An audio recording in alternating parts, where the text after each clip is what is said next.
Clip number 209۔ اس clip میں آپ قرآن پاک کی سورہ نساء کی آیت نمبر 116 سے 118 تک کی تلاوت، ترجمہ اور تفسیر قرآن صراط الجنان سنیں گے۔ بسم اللہ الرحمن الرحیم۔ ترجمہ، اللہ کے نام سے شروع جو نہایت مہربان رحمت والا ہے۔ ان اللہ لا یغفر ان یشرک به ویغفر ما دون ذلك لمن یشاء ومن یشرک باللہ فقد ضل ضلالا بعیدا۔ ترجمہ، اللہ اس بات کو نہیں بخشتا کہ اس کے ساتھ کسی کو شریک ٹھہرایا جائے، اور اس سے نیچے جو کچھ ہے جسے چاہے معاف فرما دیتا ہے، اور جو اللہ کا شریک ٹھہرائے وہ دور کی گمراہی میں جا پڑا۔ ان اللہ لا یغفر ان یشرک بہ، اللہ شرک کو نہیں بخشے گا۔ اس آیت کے شان نزول کے بارے میں حضرت عبداللہ ابن عباس رضی اللہ تعالی عنہما کا قول ہے کہ یہ آیت ایک بوڑھے اعرابی کے حق میں نازل ہوئی، جس نے سید الانبیاء صلی اللہ تعالی علیہ وسلم کی خدمت میں حاضر ہو کر عرض کیا، یا نبی اللہ، میں بوڑھا ہوں، گناہوں میں غرق ہوں، اس کے سوا جب سے میں نے اللہ عز و جل کو پہچانا اور اس پر ایمان لایا ہوں، اس وقت سے کبھی میں نے اس کے ساتھ شرک نہیں کیا، اور اس کے سوا کسی اور کو کارساز حقیقی نہیں بنایا، اور جرت و دلیری کے ساتھ گناہوں میں مبتلا نہ ہوا، اور ایک پل بھی میں نے یہ گمان نہ کیا کہ میں اللہ عز و جل سے بھاگ سکتا ہوں۔ میں شرمندہ ہوں، تائب ہوں، مغفرت چاہتا ہوں۔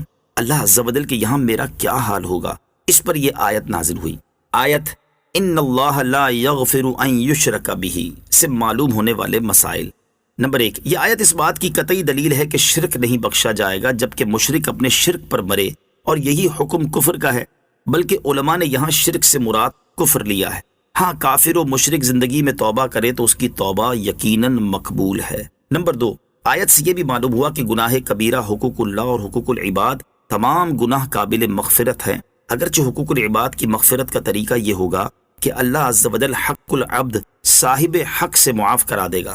نمبر 3، یہ بھی معلوم ہوا کہ کفر و شرک کے علاوہ گناہوں کی بخشش یقینی نہیں بلکہ امید ہے، کیونکہ اللہ عز و جل نے فرمایا کہ جسے چاہے بخشے۔ اب اللہ عز و جل کسے چاہے گا یہ معلوم نہیں، لہٰذا یہ آیت گناہ پر دلیر نہیں کرتی بلکہ گناہ سے روکتی ہے۔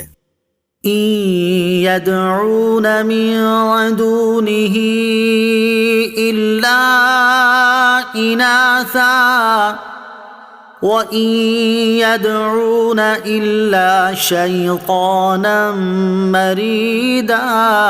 ترجمہ، یہ شرک کرنے والے اللہ کے سوا عبادت نہیں کرتے مگر چند عورتوں کی، اور یہ عبادت نہیں کرتے مگر سرکش شیطان کی۔ ان یدعون من دونہ الا اناثا، یہ شرک کرنے والے اللہ کے سوا عبادت نہیں کرتے مگر چند عورتوں کی۔ مشرکین کے بارے میں فرمایا کہ یہ کچھ عورتوں کو پوجتے ہیں، یعنی مؤنث بتوں کو پوجتے ہیں، جیسے لات، عزا، منات وغیرہ، یہ سب مؤنث نام ہیں۔ یوں ہی عرب کے ہر قبیلے کا ایک بت ہوتا تھا جس کی وہ عبادت کرتے تھے، اور اس کو اس قبیلے کی انثا یعنی عورت کہتے تھے۔ ایک قول یہ بھی ہے کہ مشرکین عرب اپنے باطل معبودوں کو خدا کی بیٹیاں کہتے تھے، اس لیے آیت میں فرمایا کہ مشرک عورتوں کو پوجتے ہیں۔ اور ایک قول یہ ہے کہ مشرکین بتوں کو زیور وغیرہ پہنا کر عورتوں کی طرح سجاتے تھے، اس لیے انہیں عورتیں فرمایا گیا۔ ان مشرکین کے متعلق فرمایا کہ یہ حقیقت میں شیطان مردود کو پوجتے ہیں، کیونکہ اسی کے بہکانے سے ہی یہ بت پرستی کرتے ہیں۔ لعنہ اللہ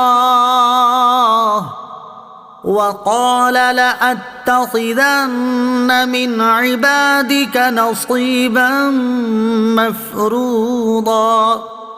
ترجمہ، جس پر اللہ نے لعنت کی اور اس نے کہا میں ضرور تیرے بندوں سے مقررہ حصہ لوں گا۔